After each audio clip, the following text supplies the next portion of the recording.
ರಾಹು ವಿವಿಧ ಭಾವದಲ್ಲಿ ಅಂದರೆ 12 ರಾಶಿಗಳಲ್ಲಿ ಅಥವಾ 12 ಭಾವಗಳಲ್ಲಿ ಸ್ಥಿತನಾದಾಗ ಯಾವೆಲ್ಲ ಫಲಗಳನ್ನು ಕೊಡ್ತಾನೆ, ಹಾಗೆ ದೋಷಕಾರಿಯಾದಾಗ ಯಾವೆಲ್ಲ ಪರಿಹಾರಗಳನ್ನು ಮಾಡಿಕೊಳ್ಳೋದ್ರಿಂದ ರಾಹುವಿನ ಸಮಸ್ಯೆ ದೂರ ಆಗುತ್ತೆ ಅಂತಕ್ಕಂಥ ಸಂಕ್ಷಿಪ್ತ ಫಲಗಳನ್ನು ಹಾಗೂ ಪರಿಹಾರಗಳನ್ನು ಇಂದಿನ ಸಂಚಿಕೆಯಲ್ಲಿ ತಿಳಿಯೋಣ. ನೋಡಿ, ನಿಮ್ಮದು ಯಾವುದೇ ಲಗ್ನ ಆಗಿರ್ಬೋದು, ವೃಷಭ ಲಗ್ನ, ಮೀನ ಲಗ್ನ ಅಥವಾ ಮಿಥುನ ಲಗ್ನ, ಕರ್ಕಾಟಕ ಲಗ್ನ, ಯಾವುದೇ ಲಗ್ನ ಇರಲಿ, ಲಗ್ನದಲ್ಲೇ ರಾಹು ಸ್ಥಿತನಾದಾಗ ಯಾವ ಫಲಗಳನ್ನು ಕೊಡುತ್ತೆ ಅನ್ನೋದನ್ನು ಹಿಂದೆನೇ ನಾನು ವಿಡಿಯೋ ಮಾಡಿ ಹಾಕಿದ್ದೀನಿ. ಆಸಕ್ತಿ ಇರೋರು ನೋಡ್ಕೋಬೋದು. ಹಾಗೆ ಈಗ ಅದೇ ರೀತಿಯಾಗಿ ಲಗ್ನ ಭಾವದಲ್ಲಿ ಯಾವುದೇ ಲಗ್ನ ಆಗಿದ್ರೂ ಸಹ ನಿಮಗೆ ಏನಾದರೂ ಲಗ್ನದಲ್ಲೇ ರಾಹು ಸ್ಥಿತನಾಗಿದ್ದರೆ ಆ ವ್ಯಕ್ತಿ ಹೇಗೆ ಅಂದರೆ ಸಾಕಷ್ಟು ಗೊಂದಲಗಳಿರುತ್ತೆ, ಅರ್ಥ ಮಾಡ್ಕೊಳ್ಳೋಕ್ಕೆ ಆಗಲ್ಲ. ಮನುಷ್ಯನ ಗುಣನೂ ಮಿಕ್ಸ್ ಆಗಿರುತ್ತೆ, ಹಾಗೆ ರಾಕ್ಷಸ ಗುಣನೂ ಸಹ ಮಿಕ್ಸ್ ಆಗಿರ್ತಕ್ಕಂಥ ವ್ಯಕ್ತಿತ್ವ ಅವನದ್ದಾಗಿರುತ್ತೆ. ಕೆಟ್ಟ ಕೋಪ, ತುಂಬ ಮುಂಗೋಪಿ, ತುಂಬ ಕೆಟ್ಟ ಹಠ, ಇವೆಲ್ಲವೂ ಸಹ ಲಗ್ನದಲ್ಲೇ ರಾಹು ಸ್ಥಿತನಾಗಿದ್ದಾಗ ದುಷ್ಪರಿಣಾಮಗಳಾಗಿ ಕೊಡ್ತಾನೆ. ಯಾರಿಂದನೂ ಸಹ ಅರ್ಥ ಮಾಡ್ಕೊಳ್ಳೋಕ್ಕೆ ಆಗಲ್ಲ. ಆ ವ್ಯಕ್ತಿ ಒಂದು ಹೇಳ್ಬೇಕಂದ್ರೆ ಒಬ್ಬ ಸೈಕೋ ಅಂತಲೇ ಹೇಳ್ಬೋದು. ಸ್ವಲ್ಪ ಆ ರೀತಿ ಒಂದು ಚಂಚಲ ಸ್ವಭಾವ, ಚಂಚಲ ಮನಸ್ಸು ಅಂತಕ್ಕಂಥದ್ದು ಇರುತ್ತೆ. ಅತಿಯಾದ ಕೋಪ, ಅತಿಯಾದ ಹಠ, ಅತಿಯಾದ ಅಹಂಕಾರ, ಅತಿಯಾದ ಆಸೆಗಳಿಗೆ ಇಂತಹ ವ್ಯಕ್ತಿ ಒಳಗಾಗ್ತಾರೆ. ಇನ್ನು ಬಾಲ್ಯದಲ್ಲೇ ಲಗ್ನದಲ್ಲೇ ರಾಹು ಸ್ಥಿತನಾದಾಗ ಬಾಲ್ಯದಲ್ಲೇ ಸಾಕಷ್ಟು ಜೀವನದಲ್ಲಿ ಸಂಕಷ್ಟಗಳು ಅನ್ನೋದು ಎದುರಿಸ್ತಾ ಬರ್ತಾರೆ. ನಂತರ ಒಂದು 30 ವಯಸ್ಸಿನ ನಂತರ ಅವರಿಗೆ ಒಂದಷ್ಟು ಸುಖ ಅಂತಕ್ಕಂಥದ್ದು ರಾಹು ಕೊಡ್ತಾನೆ. ಆದರೆ ಬಾಲ್ಯದಲ್ಲಿ ಮಾತ್ರ ಸಾಕಷ್ಟು ಕಷ್ಟಗಳು, ಗೊಂದಲಮಯ ಜೀವನ, ತುಂಬ ಕಷ್ಟ. ತಂದೆ ತಾಯಿಂದರಿಂದಲೇ ಕೆಲವರು ಕಷ್ಟ ಬರುತ್ತೆ, ಸ್ವಂತ ಮಕ್ಕಳಿಂದಲೇ ಕೆಲವರಿಗೆ ಕಷ್ಟಗಳು ಬರುತ್ತೆ. ಹಾಗಾಗಿ ರಾಹು ಯಾವ ರಾಶಿಯಲ್ಲಿ ಸ್ಥಿತನಾಗಿದ್ದಾನೆ ಅನ್ನೋದನ್ನು ಜಾತಕದಲ್ಲಿ ನೋಡಬೇಕಾಗುತ್ತೆ. ನಂತರ ಇನ್ನು ಇಂತಹ ವ್ಯಕ್ತಿಗಳಿಗೆ ತುಂಬ ಭಯ ಅನ್ನೋದು ಜೀವನದ ಬಗ್ಗೆ ಕಾಡ್ತಾ ಇರುತ್ತೆ. ಮುಂದೆ ಏನು, ಭವಿಷ್ಯ ಹೇಗಿರುತ್ತೆ, ಎಲ್ಲ ಸಾಕಷ್ಟು ವಿಷಯಗಳಿಗೂ ಸಹ ಲಗ್ನದಲ್ಲೇ ರಾಹು ಸ್ಥಿತನಾಗಿದ್ದಾಗ ಎಲ್ಲದಕ್ಕೂ ಎದುರುಕೊಳ್ಳುವಂಥ ವ್ಯಕ್ತಿತ್ವವನ್ನು ಅವರು ಹೊಂದಿರ್ತಾರೆ. ನಂತರ ಅಸ್ಪಷ್ಟ ರೋಗಗಳು ಇವರಿಗೆ ಹೆಚ್ಚಾಗಿ ಕಾಡುತ್ತೆ. ಲಗ್ನದಲ್ಲೇ ರಾಹು ಸ್ಥಿತನಾಗಿದ್ದರೆ ಜಾತಕದಲ್ಲಿ ಅತಿಯಾಗಿ ರೋಗಗಳು ಕಾಡ್ತಾನೆ ಇರುತ್ತೆ. ಜಾಸ್ತಿ ಇನ್ಫೆಕ್ಷನ್ಗಳಾಗ್ಬೋದು, ಚರ್ಮದ ವ್ಯಾಧಿ, ಗುಪ್ತ ವ್ಯಾಧಿಗಳು, ಈ ರೀತಿಯಾಗಿ ಯಾವಾಗಲೂ ಸಹ ಗುಪ್ತವಾಗಿ ದೇಹದ ಒಳಗಡೆಯಿಂದ ಕಾಯಿಲೆಗಳು, ರೋಗಗಳು ಅನ್ನೋದು ಲಗ್ನದಲ್ಲೇ ರಾಹು ಸ್ಥಿತನಾಗಿದ್ದಾಗ ಕಾಡುತ್ತೆ. ಇನ್ನು ಯಾರಿಗೆಲ್ಲ ಲಗ್ನದಲ್ಲೇ ರಾಹು ಸ್ಥಿತ ಆಗಿ ನಮಗೆ ಸಾಕಷ್ಟು ಕಷ್ಟಗಳು ಎದುರಿಸ್ತಾ ಇದ್ದೀವಿ ಅನ್ನೋದಾದರೆ ಪರಿಹಾರಗಳು ಏನು ಮಾಡ್ಕೊಳ್ಬೇಕಪ್ಪ ಅಂತಂದರೆ, ಪ್ರತಿನಿತ್ಯ ನೀವು ಆದಷ್ಟು 108 ಬಾರಿ ಓಂ ರಾಮ್ ರಾಹವೇ ನಮಃ ಅಂತೇಳಿ ರಾಹುವಿನ ಮಂತ್ರ ಅಥವಾ ರಾಹುವಿನ ಬೀಜ ಮಂತ್ರಗಳನ್ನು ಸಹ ಪಠಿಸೋದು ಉತ್ತಮ. ಹಾಗೆ ಕಪ್ಪು ಎಳ್ಳು ದಾನ, ಶನಿವಾರದೊತ್ತು ಕಪ್ಪು ಎಳ್ಳು ದಾನವನ್ನು ಬಡವರಿಗೆ ಆದಷ್ಟು ನೀವು ಒಳ್ಳೆ ಕೆಲಸಗಳನ್ನು, ಒಳ್ಳೆ ದಾನಗಳನ್ನು ಜನರಿಗೆ ಮಾಡ್ತಾ ಬನ್ನಿ. ಹಾಗೆ ಲಗ್ನದಲ್ಲೇ ರಾಹು ಸ್ಥಿತರಾದವ್ರಿಗೆ ಒಂದು ಕಿವಿ ಮಾತು ಏನಪ್ಪ ಅಂತಂದರೆ, ಆದಷ್ಟು ಮದ್ಯ ಸೇವನೆ, ಮಾಂಸದ ಸೇವನೆಯನ್ನು ತ್ಯಾಗ ಮಾಡೋದ್ರಿಂದಲೂ ಸಹ ನಿಮಗೆ ಉತ್ತಮ ಫಲಗಳು ಸಿಗುತ್ತೆ. ಹಾಗೆ ರಾಹುವಿನ ಪ್ರಭಾವ ಕಡಿಮೆ ಆಗುತ್ತೆ. ಇನ್ನು ರಾಹು ಏನಾದರೂ ನಿಮಗೆ ಯಾವುದೇ ಲಗ್ನ ಆಗಿದ್ರೂ ಸಹ 2ನೇ ಸ್ಥಾನ, 2ನೇ ಭಾವದಲ್ಲಿ ನಿಮಗೆ ರಾಹು ಸ್ಥಿತನಾಗಿದ್ದರೆ ಆ ಸ್ಥಾನ ಜ್ಯೋತಿಷದಲ್ಲಿ ಸಂಪತ್ತು ಹಾಗೂ ಮಾತಿನ ಸ್ಥಾನ ಆಗಿರುತ್ತೆ. ಮಾತನ್ನು ಸೂಚಿಸುವಂಥ ಸ್ಥಾನ ಜ್ಯೋತಿಷದಲ್ಲಿ 2ನೇ ಮನೆ. ಇನ್ನು ಈ ಸ್ಥಾನದಲ್ಲಿ ನಿಮ್ಗೆ ಏನಾದರೂ ರಾಹು ಕೂತ್ಕೊಂಡಿದ್ದಾನೆ ಅಂದರೆ ನೋಡಿ, ಇವ್ರಿಗೆ ಹಣದ ಲಾಭ ಅಂತಕ್ಕಂಥದ್ದು ಹೆಚ್ಚಾಗಿ ಮಾಡಿಕೊಡ್ತಾನೆ. ಗೊತ್ತೇ ಇಲ್ದಂಗೆ ಯಾರೋ ಕೊಡಬೇಕಾಗಿರೋ ತಕ್ಷಣ ತಮ್ಗೊಂಡು ಕೊಟ್ಬಿಡ್ತಾರೆ ನಿಮಗೆ ದುಡ್ಡು. ಮತ್ತು ಎಲ್ಲೋ ಒಂದಷ್ಟು ದುಡ್ಡು ಸಿಗೋದು, ಯಾವುದೋ ಒಂದು ನೀವು ಪ್ಲ್ಯಾನ್ ಮಾಡಿರೋದಿಲ್ಲ, ಅಚಾನಕ್ಕಾಗಿ ದುಡ್ಡು ಸಿಗೋದು, ಅಚಾನಕ್ಕಾಗಿ ಧನಲಾಭ ಆಗುವಂಥದ್ದು, ಹಣದ ಲಾಭವನ್ನು ನಿಮಗೆ ರಾಹು ಮಾಡಿಕೊಡ್ತಾನೆ.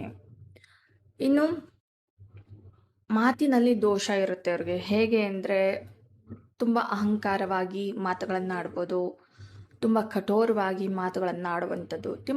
ಕೆಲವರು ಇರ್ತಾರೆ, ಕೆಲವರು ಮಾತಾಡಿದ್ರೆ ಕೇಳ್ತಾನೆ ಇರಬೇಕು ಅಂತ ಅನಿಸುತ್ತೆ.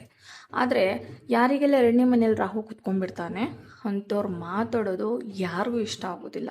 ಮುಖದ ಮೇಲೆ ಒಡೆದಂಗೆ ಹೇಳ್ಬಿಡ್ತಾರೆ. ಕೆಲವ್ರು ಹೇಳ್ತಾರಲ್ಲ, ಮುಖದ ಮೇಲೆ ಒಡೆದಂಗೆ ಹೇಳಿಲ್ಲ, ತುಂಬ ಬೇಜಾರಾಯಿತು ಅಂತೇಳಿ. ತುಂಬ ಮಾತಿನಿಂದನೇ ಇವ್ರಿಗೆ ಸಾಕಷ್ಟು ಸಮಸ್ಯೆಗಳನ್ನು ತಂದ್ಕೋತಾರೆ. ಎಷ್ಟೋ ವ್ಯಕ್ತಿಗಳನ್ನು, ಎಷ್ಟೋ ಸಂಬಂಧಗಳನ್ನು ಸಹ ಮಾತಿನಿಂದಲೇ ಕಳ್ಕೊಂಡಿರ್ತಾರೆ. ಇವ್ರು ಮಾತಾಡೋ ಶೈಲಿ ಒಂದಷ್ಟು ಚೇಂಜ್ ಮಾಡ್ಕೊಳ್ಬೇಕು. ಇಲ್ಲಾಂದರೆ ಇವ್ರ ಮಾತೇ ಇವ್ರಿಗೆ ಸಮಸ್ಯೆ ಆಗುತ್ತೆ ಭವಿಷ್ಯದಲ್ಲಿ. ನಂತರ ಇವ್ರಿಗೆ ಕುಟುಂಬದಲ್ಲಿ ಯಾವಾಗಲೂ ಕಲಹ ಇರುತ್ತೆ. ಯಾರಿಗೆಲ್ಲ 2ನೇ ಮನೆಯಲ್ಲಿ ರಾಹು ಕುತ್ಕೊಂಡ್ಬಿಡ್ತಾನೆ ಅವ್ರಿಗೆ ಕುಟುಂಬದಲ್ಲಿ ಕಲಹ ಇದ್ದೇ ಇರುತ್ತೆ, ಗೊಂದಲಗಳಿರುತ್ತೆ ಕುಟುಂಬದಲ್ಲಿ. ಹಾಗೆ ಇನ್ನು ಸಾಕಷ್ಟು ದುಡ್ಡನ್ನು ಕೊಡ್ತಾನೆ. ಅದೇ ರೀತಿಯಾಗಿ ನೀವೇನು ಮಾಡ್ತೀರಾ, ಆ ದುಡ್ಡನ್ನು ಸೇವ್ ಮಾಡೋಕ್ಕಾಗಲ್ಲ, ಉಳಿತಾಯ ಮಾಡೋಕ್ಕಾಗಲ್ಲ. ಖರ್ಚು ಸಿಕ್ಕಾಪಟ್ಟೆ ಆಗಿರುತ್ತೆ. ತುಂಬ ಶೋಕಿಗಾಗಿಯೋ ಅಥವಾ ಜೂಜಾಡಿಕೊಂಡೋ ಅಥವಾ ಫ್ರೆಂಡ್ಸ್ಗೋಸ್ಕರ ಡ್ರಿಂಕ್ಸ್ ಮಾಡೋದು, ಈ ರೀತಿ ಹಲವಾರು ರೀತಿಯಲ್ಲಿ ನೀವು ದುಡ್ಡನ್ನು ಖರ್ಚು ಮಾಡ್ತೀರಾ. ಯಾರಿಗೆಲ್ಲ 2ನೇ ಮನೆಯಲ್ಲಿ ರಾಹು ಕೂತ್ಕೊಂಡ್ಬಿಡ್ತಾನೆ ನೋಡಿ, ಇದೊಂದು ಸಮಸ್ಯೆಯಾಗಿ ಕೊಡ್ತಾನೆ. ಕೆಲವ್ರು ಜಾತಕ ಕೇಳ್ಕೊಂಡು ನನ್ನ ಹತ್ರನೂ ಸಹ ಬಂದಿದ್ದಾರೆ. ದುಡ್ಡು ನಿಲ್ತಾ ಇಲ್ಲ, ತುಂಬ ಲಕ್ಷ ದುಡಿತೀವಿ, ದುಡ್ಡು ಸೇವ್ ಮಾಡೋಕ್ಕಾಗಲ್ಲ, ದುಡ್ಡು ನಿಲ್ತಾ ಇಲ್ಲ ಅಂತ ಹೇಳ್ತಾರೆ. ಅವರಿಗೆಲ್ಲ 2ನೇ ಮನೆಯಲ್ಲಿ ರಾಹು ಕೂತ್ಕೊಂಡಿರ್ತಾನೆ. ಅವ್ನು ಯಾವಾಗ 2ನೇ ಮನೆಯಲ್ಲಿ ರಾಹು ಕೂತ್ಕೊತಾನೆ ನಿಮಗೆ ಗೊತ್ತಿರಲ್ಲ, ಏನೋ ಒಂದು ಸಮಸ್ಯೆ ಬರುತ್ತೆ, ದುಡ್ಡನ್ನು ಖರ್ಚು ಮಾಡ್ತೀರಾ. ಯಾರೊಬ್ಬ ಫ್ರೆಂಡ್ ಕೇಳಿದ ದುಡ್ಡನ್ನು ಖರ್ಚು ಮಾಡ್ತೀರಾ. ಈ ರೀತಿ ಸಮಸ್ಯೆಗಳಾಗುತ್ತೆ. ಎಚ್ಚರಿಕೆಯನ್ನು ವಹಿಸಬೇಕಾಗುತ್ತೆ. ಇನ್ನು 2ನೇ ಮನೆಯಲ್ಲಿ ರಾಹು ಕೂತ್ಕೊಂಡಿರೋರ್ಗಾಗಿ ಪರಿಹಾರ ಏನಪ್ಪ ಮಾಡ್ಕೋಬೇಕಂತಂದರೆ, ಹೆಚ್ಚಾಗಿ ನೀವು ಯಾವಾಗಲೂ ಸುಳ್ಳನ್ನು ಹೇಳ್ಬೇಡಿ. ಸುಳ್ಳನ್ನು ಹೇಳೋದ್ರಿಂದನೇ ನೀವು ಸಾಕಷ್ಟು ಸಮಸ್ಯೆಗಳನ್ನು ಓದ್ಕೋತೀರ. ಹಾಗಾಗಿ ಯಾವಾಗಲೂ ಸತ್ಯವನ್ನೇ ಮಾತಾಡ್ಕೊಳ್ಳಿ. ಹಾಗೆ ಶನಿವಾರ ಬಡವರಿಗೆ ಅನ್ನದಾನವನ್ನು ಮಾಡ್ಕೊಳ್ಳಿ. ಹಾಗೆ ಅನಾಥಾಶ್ರಮಗಳಿಗೆ ವಿಸಿಟ್ ಮಾಡೋದು, ಅನ್ನದಾನ ಒಂದು ದೇವಸ್ಥಾನದಲ್ಲಾಗಿರ್ಬೋದು ಅಥವಾ ಅನಾಥಾಶ್ರಮಗಳಲ್ಲೂ ಸಹ ಅನ್ನದಾನವನ್ನು ಮಾಡ್ತಾ ಬರೋದ್ರಿಂದ ನಿಮ್ಮ ಹುಟ್ಟಿದ ಹಬ್ಬ ದಿನ ಆಗಿರ್ಬೋದು ಅಥವಾ ಒಂದು ವಿಶೇಷ ದಿನಗಳಲ್ಲಿ ನಿಮ್ಗೆ ಅನುಕೂಲ ಇದ್ದಾಗೆಲ್ಲ ಅನ್ನದಾನಗಳನ್ನು ಮಾಡ್ತಾ ಬನ್ನಿ. ಹಾಗೆ ದುರ್ಗಾ ಸ್ತೋತ್ರ, ರಾಹುವಿನ ದೋಷಕ್ಕೆ ಒಳ್ಳೆಯ ಪರಿಹಾರ ಅಂದರೆ ಜನರಲಾಗಿ ಎಲ್ಲರಿಗೂ ದುರ್ಗಾದೇವಿ ಆರಾಧನೆ ಮಾಡುವಂಥದ್ದು. ನಿಂಬೆಹಣ್ಣು ದೀಪ ದುರ್ಗಾಗೆ ಅರ್ಪಣೆ ಮಾಡುವಂಥದ್ದಾಗಿರ್ಬೋದು ಅಥವಾ ದುರ್ಗಾ ಸ್ತೋತ್ರವನ್ನು ಪ್ರತಿನಿತ್ಯ ಪಾರಾಯಣ ಮಾಡೋದು, ದುರ್ಗಾ ಕವಚ, ದೇವಿ ಖಡ್ಗಮಾಲಾ ಸ್ತೋತ್ರ ಆಗಿರ್ಬೋದು ಅಥವಾ ಲಲಿತಾ ಸಹಸ್ರನಾಮ, ಲಲಿತಾ ಅಷ್ಟೋತ್ತರ, ತ್ರಿಶತಿ ನಾಮ, ಅಥವಾ ನಿಮ್ಗೆ ಯಾವುದಾದ್ರೂ ಅನುಕೂಲ ಇದ್ದರೆ ದುರ್ಗಾ ಸ್ತೋತ್ರ ಯಾವುದಾದ್ರೂ ಸಹ ದುರ್ಗಾ ದೇವಿ ಆರಾಧನೆ ಮಾಡಿಕೊಂಡು ದುರ್ಗಾ ಸ್ತೋತ್ರ ಪ್ರತಿನಿತ್ಯ ಪಠಣೆ ಮಾಡ್ಕೊಳ್ತಾ ಬರೋದ್ರಿಂದ ರಾಹುವಿನ ದುಷ್ಪರಿಣಾಮಗಳು ನಿಮಗೆ ಕಡಿಮೆಯಾಗುತ್ತೆ. ನಂತರ ಯಾರಿಗೆಲ್ಲ ಯಾವುದೇ ಲಗ್ನ ಆಗಿದ್ರೂ ಸಹ 3ನೇ ಮನೆಯಲ್ಲಿ ನಿಮ್ಗೆ ಏನಾದರೂ ರಾಹು ಕೂತ್ಕೊಂಡಿದ್ರೆ ನೋಡಿ, 3ನೇ ಸ್ಥಾನವನ್ನು ನಾವು ಸಹೋದರ ಸ್ಥಾನ ಅಂತೇಳಿ ಕರಿತೀವಿ. ಸಹೋದರ ಭಾವ ಅಂತೇಳಿ ಕರಿತೀವಿ ಜ್ಯೋತಿಷಾಸ್ತ್ರದಲ್ಲಿ. ಇಲ್ಲಿ ನಮಗೆ ಒಬ್ಬ ವ್ಯಕ್ತಿಯ ಧೈರ್ಯ, ಪ್ರಯತ್ನ, ಸಾಧನೆಗಳನ್ನು ಸೂಚಿಸುವಂಥ ಸ್ಥಾನ ಈ 3ನೇ ಮನೆ ಆಗಿರುತ್ತೆ. ಹಾಗಾಗಿ ರಾಹು ಏನಾದರೂ ನಿಮಗೆ ಯಾವುದೇ ಲಗ್ನ ಆಗಿದ್ರೂ ಸಹ, ಸಿಂಹ ಲಗ್ನ ಅಥವಾ ತುಲಾ ಲಗ್ನ, ಮೀನ ಲಗ್ನ, ಯಾವುದೇ ಲಗ್ನ ಆಗಿದ್ರೂ ಸಹ 3ನೇ ಮನೆಯಲ್ಲಿ ರಾಹು ಸ್ಥಿತನಾಗಿದ್ದಾಗ ಆ ವ್ಯಕ್ತಿಗೆ ಅದೊಂದು ಶಕ್ತಿಯಾಗಿರುತ್ತೆ, ಅಪಾರವಾದಂಥ ಧೈರ್ಯ ಅನ್ನೋದು ಇರುತ್ತೆ. ಹಾಗಾಗಿ ಇವರು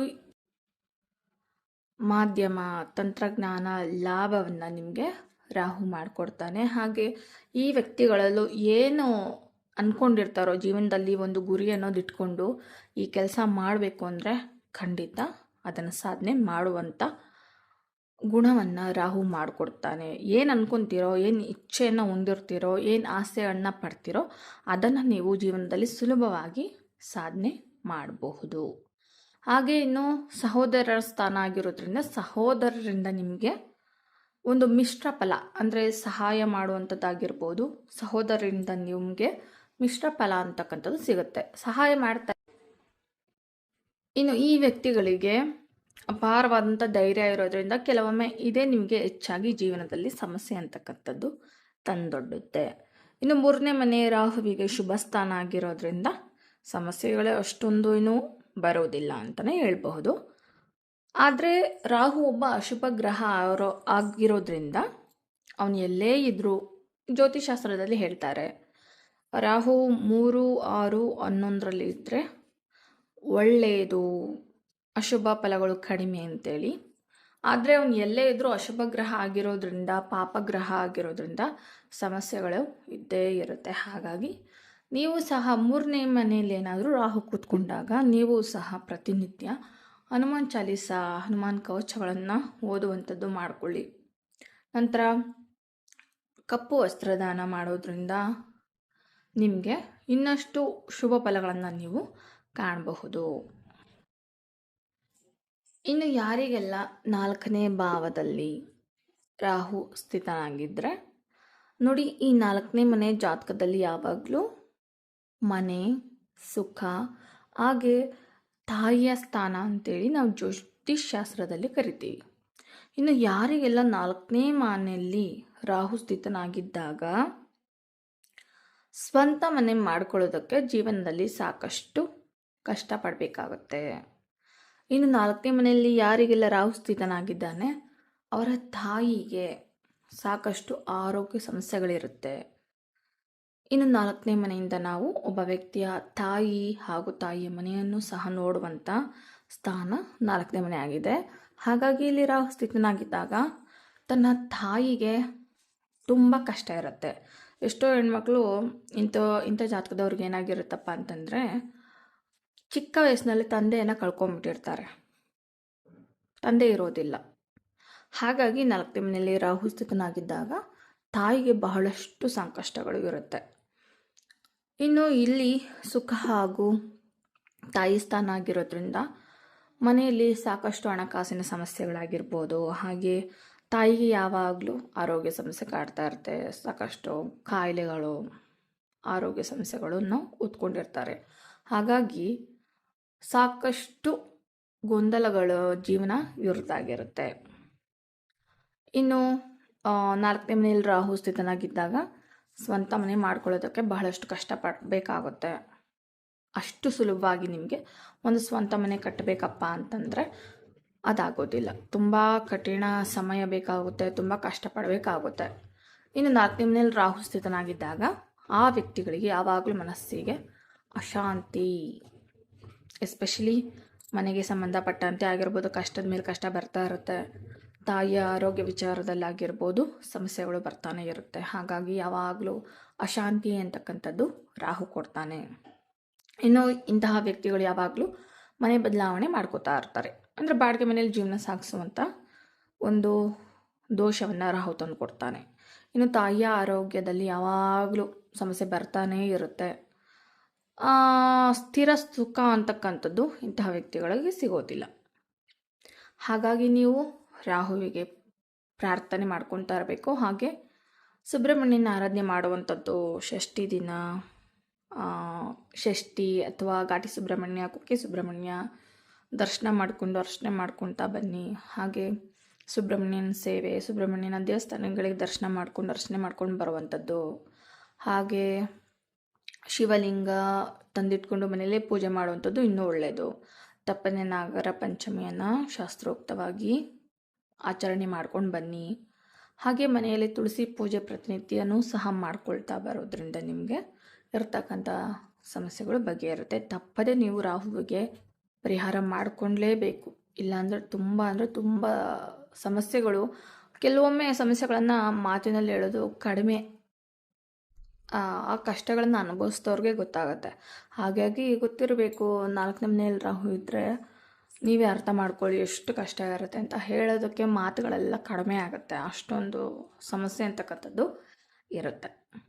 ತಪ್ಪದೆ ಪ್ರತಿನಿತ್ಯ ರಾಹುವಿನ ಬೀಜ ಮಂತ್ರ ಆಗಿರ್ಬೋದು, ಸುಬ್ರಹ್ಮಣ್ಯನ ಆರಾಧನೆ, ಸುಬ್ರಹ್ಮಣ್ಯನ ಕವಚ, ಸುಬ್ರಹ್ಮಣ್ಯನ ಅಷ್ಟೋತ್ತರ, ಈ ರೀತಿ ಆದರೆ ಸುಬ್ರಹ್ಮಣ್ಯನ ಸಹಸ್ರನಾಮ, ರಾಹುವಿನ ಬೀಜ ಮಂತ್ರಗಳು, ಈ ರೀತಿಯೆಲ್ಲ ಪ್ರತಿನಿತ್ಯ ತಪ್ಪದೆ ಪಠನೆ ಮಾಡಿಕೊಳ್ಳಿ.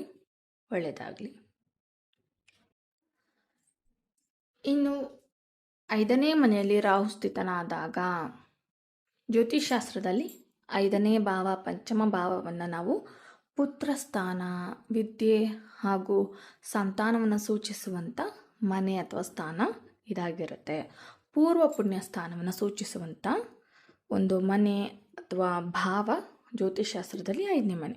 ಇನ್ನು ಇಲ್ಲೇನಾದರೂ ನಿಮಗೆ 5ನೇ ಸ್ಥಾನದಲ್ಲಿ ನಿಮಗೆ ರಾಹು ಕುಳಿತುಕೊಂಡ್ಬಿಟ್ರೆ ಇವರಿಗೆ ಯಾವೆಲ್ಲ ಕಷ್ಟಗಳು ಬರುತ್ತೆ ಅನ್ನೋದನ್ನು ತಿಳಿಯೋದಾದರೆ ನೋಡಿ, ವಿದ್ಯಾಭ್ಯಾಸದಲ್ಲಿ ತುಂಬ ಕಷ್ಟವನ್ನು ಪಡ್ತಾರೆ. ಹೈಯರ್ ಎಜುಕೇಷನ್ ಮಾಡುವಂಥದ್ದಾಗಿರ್ಬೋದು, ಏನಾದರೂ ಪ್ಲ್ಯಾನ್ ಮಾಡ್ತಾಯಿದ್ರೆ ಅದು ತುಂಬ ಕಷ್ಟ. ಚಿಕ್ಕ ವಯಸ್ಸಿನಲ್ಲೇ ಎಜುಕೇಷನ್ ಸ್ಟಾಪ್ ಆಗಿರುತ್ತೆ ಇಂಥ ವ್ಯಕ್ತಿಗಳಿಗೆ. ಒಂದು 10th ಆದಮೇಲೆ ಬಿಟ್ಟಿರ್ತಾರೆ, ಇಲ್ಲ ಒಂದು PU ಮಾಡಿಕೊಂಡು ಕಾಲೇಜನ್ನು ಸ್ಟಾಪ್ ಮಾಡ್ಕೊಂಡಿರ್ತಾರೆ. ನಾನು ಹೈಯರ್ ಎಜುಕೇಷನ್ ಮಾಡ್ಕೊಳ್ಬೇಕು ಅಂದರೆ ತುಂಬಾ ಕಷ್ಟ ಆಗುತ್ತೆ ಇಂಥ ವ್ಯಕ್ತಿಗಳಿಗೆ. ಇನ್ನು 5ನೇ ಮನೆಯಲ್ಲಿ ರಾಹು ಸ್ಥಿತನಾದಾಗ ಮದುವೆ ನಂತರ ಏನಾಗುತ್ತೆ ಅಂತಂದರೆ ಪಾರ್ಟ್ನರ್ಗೆ ಅಥವಾ ಈ ಜಾತಕದವ್ರಿಗೆ 5ನೇ ಮನೆಯಲ್ಲಿ ರಾಹು ಕೂತ್ಕೊಂಡ್ಬಿಟ್ರೆ ಅಪಾರ್ಷನ್ಸ್ ಆಗುತ್ತೆ. ಹೆಂಡತಿ ಬಂದ ನಂತರ ಅಪಾರ್ಷನ್ಸ್ ಆಗುತ್ತೆ. ಮೊದಲ ಮಗು ಮಾಡ್ಕೊಬೇಕಾದ್ರೆ ತಪ್ಪದೆ ನೀವು ಒಂದು ಹೋಮ ಅಥವಾ ಪೂಜೆ ಮಾಡಿಸ್ಕೊಂಡ್ಮೇಲೆ ನೀವು ಮಕ್ಕಳನ್ನು ಮಾಡ್ಕೊಳ್ಳೋದು ಒಳ್ಳೆಯದು. ಇಲ್ಲಾಂದರೆ ಖಂಡಿತ 100% ಅಬಾರ್ಷನ್ಸ್ ಅಥವಾ ಮಿಸ್ಕ್ಯಾರೇಜ್ ಅಂಥದ್ದು ಆಗುತ್ತೆ.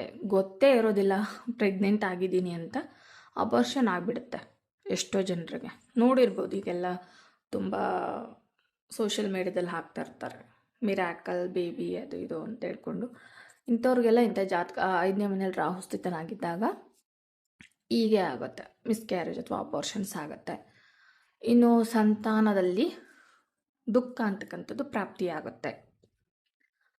ಇನ್ನು ಇವ್ರಿಗೆ 5ನೇ ಮನೇಲಿ ರಾಹು ಇದ್ದಾಗ ಅಸಾಧಾರಣ ಬುದ್ಧಿ ಅಂತಕ್ಕಂಥದ್ದು ಇರುತ್ತೆ. ಅರ್ಥ ಮಾಡ್ಕೊಳ್ಳುವಂಥ ವ್ಯಕ್ತಿತ್ವ ಇವರದ್ದಾಗಿರುತ್ತೆ. ಇನ್ನು ಇವರು 5ನೇ ಮನೇಲಿ ರಾಹು ಕೂತ್ಕೊಂಡಾಗ ಪರಿಹಾರಗಳನ್ನು ಮಾಡ್ಕೊಳ್ಲೇಬೇಕು.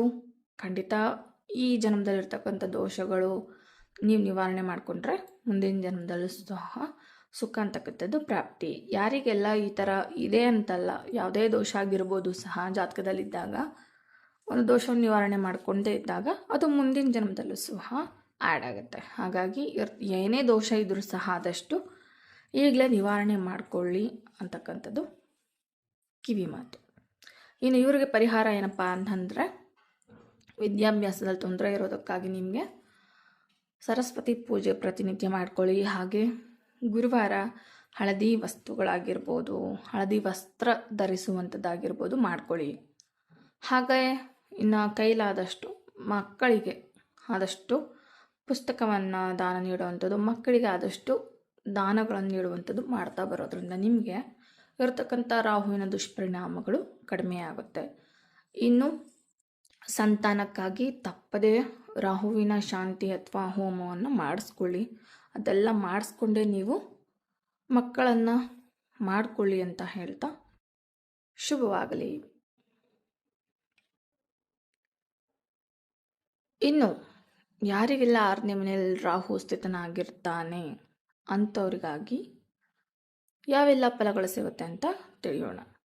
ನೋಡಿ, ರಾಹುವಿಗೆ ಮೊದಲೇ ತಿಳಿಸಿದಂತೆ 3ನೇ ಮನೆ, 6ನೇ ಮನೆ ಹಾಗೂ 11ನೇ ಮನೆ ಶುಭ ಸ್ಥಾನ ಆಗಿರುತ್ತೆ. ಹಾಗಾಗಿ ಜ್ಯೋತಿಷಾಸ್ತ್ರದಲ್ಲೂ ಸಹ ರಾಹು ಏನಾದರೂ ನಿಮಗೆ 6ನೇ ಮನೆಯಲ್ಲಿ ಯಾವುದೇ ಲಗ್ನ ಆಗಿದ್ದರೂ ಸಹ ನಿಮ್ಮ ಜಾತಕದಲ್ಲಿ 6ನೇ ಮನೆಯಲ್ಲಿ ರಾಹು ಸ್ಥಿತನಾಗಿದ್ದರೆ, ರಾಹು 6ನೇ ಮನೆ ಸ್ಥಿತನಾಗಿದ್ದಾಗ ಜ್ಯೋತಿಷಾಸ್ತ್ರದಲ್ಲಿ 6ನೇ ಮನೆಯನ್ನು ನಾವು ರೋಗಸ್ಥಾನ, ಋಣಸ್ಥಾನ ಅಂತೇಳಿ ಕರಿತೀವಿ.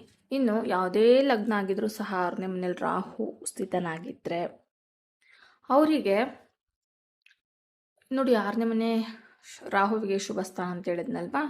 ಹಾಗಾಗಿ ನಿಮಗೆ ರಾಹು ಏನು ಮಾಡ್ತಾನೆ, ಶತ್ರುಗಳ ಮೇಲೆ ಜಯನ ಸಾಧಿಸುವಂಥ ಗುಣ ಹಾಗೂ ತಾಕತ್ತನ್ನು ಕೊಡ್ತಾನೆ. ನೋಡಿ, 6ನೇ ಮನೆಯಲ್ಲಿ ರಾಹು ಕೂತ್ಕೊಂಡಾಗ ಶತ್ರುವಿನ ಮೇಲೆ ವಿಜಯವನ್ನು ಸಾಧಿಸುವಂಥ ವ್ಯಕ್ತಿತ್ವ ಹಾಗೆ ಅನುಕೂಲವನ್ನು ಮಾಡಿಕೊಡ್ತಾನೆ. ಇದು ರಾಹುವಿಗೆ ಅತ್ಯಂತ ಒಳ್ಳೆಯ ಭಾವ 6ನೇ ಮನೆ.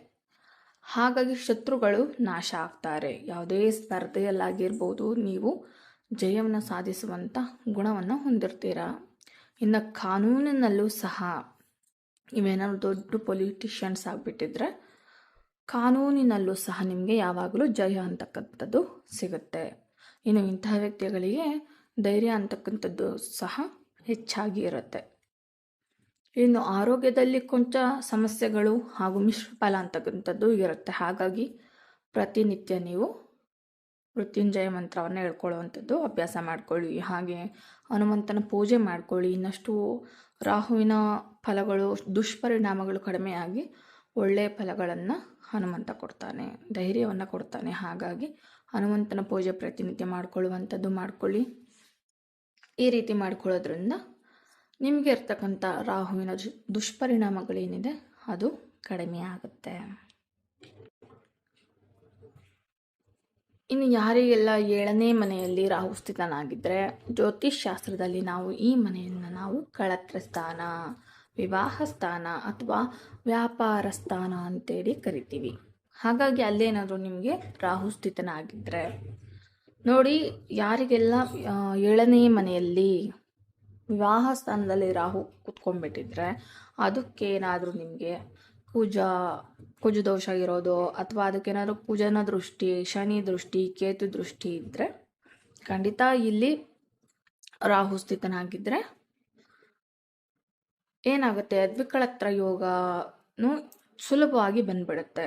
ಪಕ್ಕ 100% ಇದು ನೆನ್ಪಿಟ್ಕೊಳ್ಳುವಂಥ ಮಾಹಿತಿ ಏನಪ್ಪ ಅಂತಂದರೆ, ಒಂದು ನಿಮ್ಮ ವಿವಾಹ ವಿಚ್ಛೇದನದೊಂದಿಗೆ ಕೊನೆಯಾಗುತ್ತೆ, ಅಂದರೆ ಡೈವರ್ಸ್ ಆಗುತ್ತೆ ನೋಡಿ. ಅದಕ್ಕೆ 7ನೇ ಮನೆಯಲ್ಲಿ ಯಾರಿಗೆಲ್ಲ ರಾಹು ಸ್ಥಿತನಾಗಿರ್ತಾನೆ ಅವರು ತಪ್ಪದೆ ಒಂದು ದೋಷವನ್ನು ಪರಿಹಾರ ಮಾಡ್ಕೊಂಡ ನಂತರವೇ ವಿವಾಹವನ್ನು ಮಾಡ್ಕೊಳ್ಳೋದು ಒಳ್ಳೆಯದು. ಇಲ್ಲ ಅಂದರೆ 100% ನಿಮಗೆ ಡೈವರ್ಸ್ ಆಗುತ್ತೆ. ಇನ್ನು ನಿಮಗೆ ಯಾರಿಗೆಲ್ಲ ವಿವಾಹ ಆಗುತ್ತೆ ಅವರಿಗೆ ವಿಚ್ಛೇದನ, ಡೈವರ್ಸ್ ಅಂತಕ್ಕಂಥದ್ದು ಆಗುತ್ತೆ. ಅದೊಂದು ದೊಡ್ಡ ದುಷ್ಪರಿಣಾಮ ಅಂತ ಹೇಳ್ಬೋದು. ಇನ್ನು ಇವ್ರಿಗೆ ಒಂದು ಅರ್ಥನೇ ಮಾಡ್ಕೊಳಕ್ಕಾಗಲ್ಲ, ಮನುಷ್ಯನ ಗುಣನೇ ಇರೋಲ್ಲ ಅಂತ ಒಂದು ವಿವಾಹ ವಿಚಿತ್ರವಾದಂಥ ಸಂಗಾತಿ ಅಂತಕ್ಕಂಥದ್ದು ಸಿಗ್ತಾರೆ. ಅರ್ಥನೇ ಮಾಡ್ಕೊಳಕ್ಕಾಗಲ್ಲ. ಆಗಲೇ ಹೇಳ್ದಂಗೆ ಲಗ್ನದಲ್ಲಿ ರಾಹು ಸ್ಥಿತನಾಗಿದ್ದಾಗ ಯಾವೆಲ್ಲ ಫಲಗಳಿರುತ್ತೆ ನೋಡಿ, ಅಂತಹ ವ್ಯಕ್ತಿಗಳೇ ಇವ್ರಿಗೆ ಸಂಗಾತಿ ಅಂತಕ್ಕಂಥದ್ದು ಸಿಗೋದು. ಹೇಗಿರ್ತಾರೆ ಅಂತಂದರೆ ಅವ್ರನ್ನ ಅರ್ಥ ಮಾಡ್ಕೊಳ್ಳೋಕ್ಕೆ ಆಗಲ್ಲ, ದೊಡ್ಡ ಸೈಕೋ ಅಂತಲೇ ಹೇಳ್ಬೋದು. ಅಂತಹ ತುಂಬ ತೀವ್ರವಾದಂಥ ಕೋಪ, ಹಠ, ಅಹಂಕಾರ ಅಂತಕ್ಕಂಥದ್ದು ಆ ಪಾರ್ಟ್ನರ್ಗಿರುತ್ತೆ. 7ನೇ ಮನೆಯಲ್ಲಿ ರಾಹು ಸ್ಥಿತನಾಗಿದ್ದಾಗ ವಿಚಿತ್ರ ಮನಸ್ಥಿತಿಯುಳ್ಳ ಅಂತಕ್ಕಂಥ ಸಂಗಾತಿ ಅಂತಕ್ಕಂಥ ಸಿಗ್ತಾರೆ. ಇನ್ನು ವಿವಾಹ ವಿಳಂಬ, ಕಲಹಗಳು, ಮದುವೆ ಸಂದರ್ಭದಲ್ಲಿ ಎಷ್ಟೋ ಮದುವೆಗಳಲ್ಲಿ ಮದುವೆ ಮಂಟಪದಲ್ಲೇ ಕಲಹಗಳು, ಜಗಳಗಳಾಗಿ ಎಷ್ಟೋ ಮದುವೆಗಳು ನಿಂತು ಹೋಗಿರೋದನ್ನು ನೋಡಿರ್ತೀವಲ್ಲ, ಆ ರೀತಿ ಎಲ್ಲ ಸಮಸ್ಯೆಗಳಾಗುತ್ತೆ. ಇನ್ನು ವಿವಾಹ ವಿಳಂಬ ಆಗ್ತಾ ಇರುತ್ತೆ. ಎಷ್ಟೋ ಜನ ನೋಡ್ತಾ ಇರ್ತಾರೆ, ಯಾವುದೇ ರೀತಿ ಮದುವೆ ಸೆಟ್ ಆಗೋದಿಲ್ಲ. ಒಂದು ಊರಾರು ಹುಡುಗಿರನ್ನು ನೋಡಿರ್ತಾರೆ, ಹುಡುಗರನ್ನು ನೋಡಿರ್ತಾರೆ, ಜಾತಕಗಳು ಮ್ಯಾಚ್ ಆಗ್ತಾ ಇಲ್ಲ, ಏನೋ ಒಂದು ಕಾರಣಕ್ಕಾಗಿ ಒಂದು ಚಿಕ್ಕ ವಿಷಯಕ್ಕೆ ಮದುವೆ ಮುರಿಯುವಂಥದ್ದಾಗಿರ್ಬೋದು. ಈ ರೀತಿ ಎಲ್ಲ ಸಮಸ್ಯೆಗಳನ್ನು ರಾಹು ಕೊಡ್ತಾನೆ. ಆದರೆ ಇದು ವ್ಯವಹಾರ ಸ್ಥಾನ ಆಗಿರೋದ್ರಿಂದ ರಾಹು ನಿಮಗೆ ವಿದೇಶ ಸಂಪರ್ಕ ಅಂತಕ್ಕಂಥದ್ದು ನಿಮಗೆ ಕೆಲಸದಲ್ಲಿ ಒಳ್ಳೆಯದಾಗುತ್ತೆ. ಇನ್ನು 7ನೇ ಮನೆಯಲ್ಲಿ ರಾಹು ಇದ್ದಾಗ ತುಂಬ ದುಷ್ಪರಿಣಾಮಗಳೇ ಜಾಸ್ತಿ. ಹಾಗಾಗಿ ಪರಿಹಾರ ಖಂಡಿತ ಮಾಡಿಸ್ಕೊಂಡೆ ನಂತರ ವಿವಾಹ ಆಗೋದು ಒಳ್ಳೆಯದು. ಇನ್ನು ಇವರಿಗೆ ಪರಿಹಾರ ಏನಪ್ಪ ಅಂತಂದರೆ, ಮನೆಯಲ್ಲಿ ದಂಪತಿಗಳಾಗಿದ್ದರೆ ಸುಬ್ರಹ್ಮಣ್ಯನ ಆರಾಧನೆ ಪ್ರತಿನಿತ್ಯ ಮಾಡ್ಕೊಳ್ಳಿ. ಹಾಗೆ ಪ್ರತಿನಿತ್ಯ ನೀವು ಶಿವ ಪಾರ್ವತಿ ಪೂಜೆ, ಅರ್ಧನಾರೀಶ್ವರ ಪೂಜೆಯನ್ನು ಪ್ರತಿನಿತ್ಯ ಮಾಡ್ಕೊಳ್ಳಿ.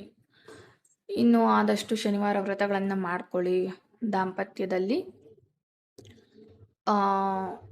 ಗಂಡ ಹೆಂಡತಿ ಹೊಂದಾಣಿಕೆ ಕೆಲವೊಂದಷ್ಟು ಒಳ್ಳೆ ಟಿಪ್ಸ್ಗಳನ್ನು ನಾನು ವಿಡಿಯೋದಲ್ಲಿ ಹಾಗೂ ಇನ್ಸ್ಟಾಗ್ರಾಮಲ್ಲಿ ಕೂಡ ಹಾಕಿದ್ದೀನಿ. ಅದನ್ನು ನೋಡಿಕೊಂಡು ಫಾಲೋ ಮಾಡ್ಕೊಳ್ಳಿ. ನಂತರ ಆದಷ್ಟು ಒಂದು ಹುಣ್ಣಿಮೆ ಅಥವಾ ಗುರುವಾರದಂದು ಮನೆಯಲ್ಲಿ ಆದಷ್ಟು ಹೆಣ್ಮಕ್ಳು ಸತ್ಯನಾರಾಯಣ ಪೂಜೆ ಆಗಿರ್ಬೋದು, ಸ್ವತಃ ನೀವೇ ಆದರೂ ಮಾಡ್ಕೊಳ್ಳಿ. ಎಲ್ಲ ಮನೆಯಲ್ಲಿ ಆದಷ್ಟು ಸತ್ಯನಾರಾಯಣ ಪೂಜೆ, ಶಿವಪಾರ್ವತಿಯರ ಹೋಮ, ಶಿವಪಾರ್ವತಿಯರ ಪೂಜೆಯನ್ನು ಮಾಡ್ಕೊಳ್ಳೋದ್ರಿಂದನೂ ಸಹ ನಿಮಗೆ ಇರ್ತಕ್ಕಂಥ ರಾಹುವಿನ ದುಷ್ಪರಿಣಾಮಗಳು ಇನ್ನು ಸಪ್ತಮ ಸ್ಥಾನದಲ್ಲಿ ರಾಹು ಕೂತ್ಕೊಂಡಾಗ ನಿಮಗೆ ವಿವಾಹ ಜೀವನದಲ್ಲಿ ಭಿನ್ನಾಭಿಪ್ರಾಯ, ವಿವಾಹದ ವಿಷಯದಲ್ಲಿ ಅಸಮಾಧಾನ ಇರುತ್ತೆ. ಪಾಪ ಹೇಳೋಕ್ಕೆ ಆಗಲ್ಲ, ಅಷ್ಟೊಂದೆಲ್ಲ ಕಷ್ಟಗಳು, ವಿಚಿತ್ರ ವಿಚಿತ್ರ ಕಷ್ಟಗಳು. 7ನೇ ಮನೆಯಲ್ಲಿ ರಾಹು ಕೂತ್ಕೊಂಡಾಗ ವಿವಾಹಕ್ಕೆ ಸಂಬಂಧಪಟ್ಟಂತೆ ಸಾಕಷ್ಟು ಕಷ್ಟಗಳನ್ನು ಕೊಡ್ತಾನೇ ಇರ್ತಾನೆ. ಹಾಗಾಗಿ ರಾಹುವಿಗೆ ತಪ್ಪದೆ ಪರಿಹಾರ ಮಾಡಿಕೊಂಡೇ ನೀವು ವಿವಾಹ ಆಗೋದು ಒಳ್ಳೆಯದು. ಇನ್ನು 8ನೇ ಭಾವ, ಯಾವುದೇ ಲಗ್ನ ಆಗಿದ್ರೂ ಸಹ 8ನೇ ಭಾವದಲ್ಲಿ ರಾಹು ಸ್ಥಿತನಾಗಿದ್ದರೆ ನೋಡಿ, ಜ್ಯೋತಿಷಾಸ್ತ್ರದ 8ನೇ ಭಾವನ ನಾವು ಆಯುಷ್ಯ ಭಾವ ಅಂತೇಳಿ ಕರಿತೀವಿ. ಹಾಗಾಗಿ ವ್ಯಕ್ತಿ ಆಯುಷ್ಯವನ್ನು ಸೂಚಿಸುವಂಥ ಸ್ಥಾನ ಜ್ಯೋತಿಷಾಸ್ತ್ರದಲ್ಲಿ 8ನೇ ಮನೆ. ಹಾಗೆ ಇದು ನಮಗೆ ಅಪಾಯ ಹಾಗೆ ರಹಸ್ಯಗಳನ್ನು ಸೂಚಿಸುವಂಥ ಸ್ಥಾನ ಇದಾಗಿರುತ್ತೆ. ಹಾಗಾಗಿ ಯಾರಿಗೆಲ್ಲ 8ನೇ ಮನೆಯಲ್ಲಿ ರಾಹು ಸ್ಥಿತನಾಗಿರ್ತಾರೆ ಆ ವ್ಯಕ್ತಿಗಳಿಗೆ ಜೀವನದಲ್ಲಿ ಯಾವಾಗಲೂ ಅಪಘಾತಗಳಾಗ್ತಾ ಇರುತ್ತೆ. ಸರ್ಜರಿ ಆಗಿರ್ಬೋದು, ಆಪ್ರೇಷನ್ಸ್ ಆಗಿರ್ಬೋದು, ಯಾವಾಗಲೂ ಆಕ್ಸಿಡೆಂಟ್ಗಳಾಗುವಂಥದ್ದು. ಇವ್ರ ಪಾಡಿಗೆ ಇವ್ರು ಕರೆಕ್ಟಾಗಿ ಗಾಡಿ ಓಡಿಸ್ತಾ ಇರ್ತಾರೆ, ಸುಮ್ಮನೆ ಯಾರೋ ಬಂದು ಟಚ್ ಮಾಡ್ಕೊಂಡು ಹೋಗಿ ಗಾಡಿಯಿಂದ, ಇಲ್ಲ ಬೇರೆ ಅಪೋಸಿಟ್ ಪರ್ಸನ್ ಬಂದು ಗಾಡಿಯಿಂದ ಗುದ್ದಿ ಇವರೇ ಪಾಪ ಕೆಳಗೆ ಬಿದ್ದು ಕೈಕಾಲೆಲ್ಲ ಮುರ್ಕೊಳ್ಳುವಂಥದ್ದು. ಈ ರೀತಿಯೆಲ್ಲ ವಿನಾಕಾರಣ ಅಪಘಾತಗಳಿಗೆ ಒಳಗಾಗ್ತಾರೆ. ನಂತರ ನೋಡಿ, 8ನೇ ಮನೆಯಲ್ಲಿ ರಾಹು ಸ್ಥಿತನಾಗಿದ್ದರೆ ವಾಹನ ಅಪಘಾತಗಳು ಸಹ, ಹಾಗೆ ವಾಹನ ಕಳ್ಳತನ ಆಗುವಂಥದ್ದು ಸಹ ಆಗ್ತಾ ಇರುತ್ತೆ. ಎಚ್ಚರಿಕೆಯನ್ನು ವಹಿಸೋದು ಒಳ್ಳೆಯದು. ಹಾಗೆ ಪರಿಹಾರ ಶಾಂತಿಗಳನ್ನು ತಪ್ಪದೆ ಮಾಡ್ಕೊಳ್ಬೇಕಾಗತ್ತೆ. ಇನ್ನು ಅಪಘಾತ ಭೀತಿ ಅಂಥದ್ದು ಈ ವ್ಯಕ್ತಿಗಳಿಗೆ ಕಾಣ್ತಾ ಇರುತ್ತೆ. ಇನ್ನು ಇದು ಆಯುಷ್ಯ ಸ್ಥಾನ ಆಗಿರೋದ್ರಿಂದ ಅಷ್ಟಮದಲ್ಲಿ ರಾಹು ಇರೋದು ಖಂಡಿತ ಅಶುಭ. ಹಾಗೆ ಗುಪ್ತ ರೋಗಗಳು ಇವರಿಗೆ ಕಾಡ್ತಾ ಇರುತ್ತೆ, ದೊಡ್ಡ ಸಮಸ್ಯೆಯಾಗಿ ಕಾಡುತ್ತೆ. ಏನಪ್ಪಾ ಅಂದರೆ, ಉದಾಹರಣೆಗೆ ಪೈಲ್ಸ್ ಆಗಿರ್ಬೋದು, ಒಂದು ಬಾಡಿಯ ಒಳಗಡೆ ಗುಪ್ತಾಂಗಗಳಿಂದ ಒಂದು ಕಾಯಿಲೆಗಳು, ರೋಗಗಳು, ಇನ್ಫೆಕ್ಷನ್ಗಳು, ಒಂದು ಸಣ್ಣ ಇನ್ಫೆಕ್ಷನಿಂದ ಆಪ್ರೇಷನಲ್ಲಿ ಎಂಡಾಗುವಂಥದ್ದು, ಆಪ್ರೇಷನ್ ಹೋಗುವಂಥದ್ದು, ಈ ರೀತಿಯೆಲ್ಲ ಸಮಸ್ಯೆಗಳು ಕಾಡ್ತಾ ಇರುತ್ತೆ. ಇನ್ನು ಅಷ್ಟಮದಲ್ಲಿ ರಾಹು ಇದ್ದಂಥ ವ್ಯಕ್ತಿಗಳಿಗೆ ಗುಪ್ತ ಜ್ಞಾನ ಅಂತಕ್ಕಂಥದ್ದು ಇರುತ್ತೆ. ಇನ್ನು ಮಾನಸಿಕವಾಗಿ ಭಯ, ಅಶಾಂತಿ, ನಂತರ ಜೂಜಿನಲ್ಲಿ ಹಣವನ್ನು ಕಳೆದುಕೊಳ್ಳುವಂಥದ್ದು. ಇನ್ನು ಅಷ್ಟಮದಲ್ಲಿ ರಾಹು ಇದ್ದರೆ ಜೂಜು ಈ ರೀತಿ ಎಲ್ಲ ಇಂಟ್ರೆಸ್ಟ್ ಇರುತ್ತೆ, ಆಸಕ್ತಿ ಇರುತ್ತೆ. ಜೂಜಾಡೋದ್ರಲ್ಲಿ ಹಿಸ್ಪೀಟ್ ಈ ರೀತಿ ಎಲ್ಲ ಆಡಿ ದುಡ್ಡನ್ನು ಕಳಿತಾನೆ ಇರ್ತಾರೆ. ಇನ್ನು ವಿನಾಕಾರಣ ದುಡ್ಡನ್ನು ಕಳಿತಾನೆ ಇರ್ತಾರೆ. ಯಾರಿಗೆಲ್ಲ ಅಷ್ಟಮದಲ್ಲಿ ರಾಹು ಇದ್ದರೆ ಅವರಿಗೆ ಕೈ ಹಿಡ್ತಾ ಇರೋದಿಲ್ಲ, ಯಾವಾಗಲೂ ದುಡ್ಡು ವಿನಾಕಾರಣ ಫ್ರೆಂಡ್ಸ್ಗೆ ಅಥವಾ ಯಾವುದೋ ಒಂದು ರೀತಿಯಲ್ಲಿ ಪಾರ್ಟಿ ಮಾಡಿ ವಿನಾಕಾರಣ ದುಡ್ಡನ್ನು ಕಳಿತಾ ಇರ್ತಾರೆ. ಇನ್ನು ಅಷ್ಟಮದಲ್ಲಿ ರಾಹು ಇದ್ದಾಗ ಖಂಡಿತ ಅದು ಅಶುಭ, ಅದು ಒಳ್ಳೆಯದು ಅಲ್ಲ. ಆರೋಗ್ಯದ ಕಡೆ ಗಮನ ಹರಿಸೋದು ಒಳ್ಳೆಯದು. ಇನ್ನು ದುಡ್ಡಿನ ವಿಷಯದಲ್ಲೂ ಸಹ ನೀವು ಕಂಟ್ರೋಲ್ ಮಾಡ್ಕೋಬೇಕು. ಆದಷ್ಟು ಒಳ್ಳೆ ರೀತಿಯಿಂದ ನೀವು ಜೀವನ ನಡೆಸೋದು ಬಹಳಷ್ಟು ಒಳ್ಳೆಯದು. ಇನ್ನು ಪರಿಹಾರ ಏನಪ್ಪಾ ಅಂತಂದರೆ, ತುಂಬ ಕಾಯಿಲೆಗಳು, ಆರೋಗ್ಯ ಸಮಸ್ಯೆ ಕಾಡ್ತಾ ಇದ್ರೆ ವರ್ಷಕ್ಕೊಂದು ಸಾರಿ ಆದ್ರೂ ಮೃತ್ಯುಂಜಯ ಹೋಮ ಮಾಡಿಸ್ಕೊಳ್ಳಿ. ಹಾಗೆ ಪ್ರತಿನಿತ್ಯ ಧನ್ವಂತರಿ ಮಂತ್ರ ಆಗಿರ್ಬೋದು ಅಥವಾ ಮೃತ್ಯುಂಜಯ ಮಂತ್ರ ತಪ್ಪದೆ ಪಠಣೆ ಮಾಡೋದು ಒಳ್ಳೆಯದು. ನಾಗರ ಪಂಚಮಿ ಆಗಿರ್ಬೋದು, ತಪ್ಪದೆ ಆಚರಣೆ ಮಾಡ್ಕೊಳ್ಳಿ ಕುಟುಂಬ ಸಮೇತ. ಹಾಗೆ ನಾಗದೇವರಿಗೆ ಹಾಲನ್ನು ಅರ್ಪಣೆ ಮಾಡೋದು, ಪೂಜೆ ಮಾಡೋದು, ಆ ಕೈಲಾದಷ್ಟು ಷಷ್ಠಿ ದಿನವನ್ನು ಆಚರಣೆ ಮಾಡೋದು ಒಳ್ಳೆಯದು. ಇನ್ನು ಆದಷ್ಟು ಸುಬ್ರಹ್ಮಣ್ಯನ ಆರಾಧನೆ, ಸುಬ್ರಹ್ಮಣ್ಯನ ಮಂತ್ರ ಹೇಳೋದು ಸಹ ತುಂಬಾ ಒಳ್ಳೆಯದು. ಹಾಗೆ ಇಂತಹ ಕಿವಿ ಮಾತು ಏನಪ್ಪ ಅಂತಂದರೆ, ಕೋಪ ಮತ್ತು ಭಯವನ್ನು ಬಿಡಬೇಕಾಗುತ್ತೆ. ಇಲ್ಲಾಂದರೆ ಅದು ಸಹ ನಿಮಗೆ ಸಾಕಷ್ಟು ಆರೋಗ್ಯ ಸಮಸ್ಯೆಗಳನ್ನು ತಂದೊಡ್ಡುತ್ತೆ. ಇನ್ನು ಯಾರಿಗೆಲ್ಲ 9ನೇ ಮನೆಯಲ್ಲಿ ರಾಹು ಸ್ಥಿತನಾಗಿದ್ದರೆ ನೋಡಿ, ಜ್ಯೋತಿಷಾಸ್ತ್ರದಲ್ಲಿ 9ನೇ ಮನೆಯನ್ನು ಧರ್ಮಸ್ಥಾನ ಅಂತ ಕರಿತೀವಿ. ಹಾಗೆ 9ನೇ ಮನೆಯಿಂದ, ಈ ಮನೆಯಿಂದ ನಾವು ತಂದೆಯ ಗುಣಗಳು, ಸ್ಥಾನವನ್ನು ನಾವು ತಿಳ್ಕೊಬಹುದು. ಇನ್ನು ಇದು ಭಾಗ್ಯಸ್ಥಾನ ಅಂತಲೂ ಹೇಳಿ ನಾವು ಜ್ಯೋತಿಷಾಸ್ತ್ರದಲ್ಲಿ ಕರಿತೀವಿ. ಇನ್ನು ಭಾಗ್ಯಸ್ಥಾನದಲ್ಲಿ ನಿಮ್ಗೇನಾದರೂ ರಾಹು ಕೂತ್ಕೊಂಡಾಗ ಅಂತಹ ವ್ಯಕ್ತಿಗಳಲ್ಲಿ ಇನ್ನು ರಾಹು ದೇಶ ಬಂದಾಗ ಆಗಿರ್ಬೋದು ಅಥವಾ ಜೀವನದಲ್ಲಿ ಭಾಗ್ಯದಲ್ಲಿ ಪರಿವರ್ತನೆ ಅಂತಕ್ಕಂಥದ್ದು ರಾಹು ಮಾಡಿಕೊಡ್ತಾನೆ. ಇನ್ನು ಇಂತಹ ವ್ಯಕ್ತಿಗಳು ಧರ್ಮದಲ್ಲಿ ಆಗಿರ್ಬೋದು, ದೇವರಲ್ಲಾಗಿರ್ಬೋದು ಸಂಶಯ ಇರುತ್ತೆ.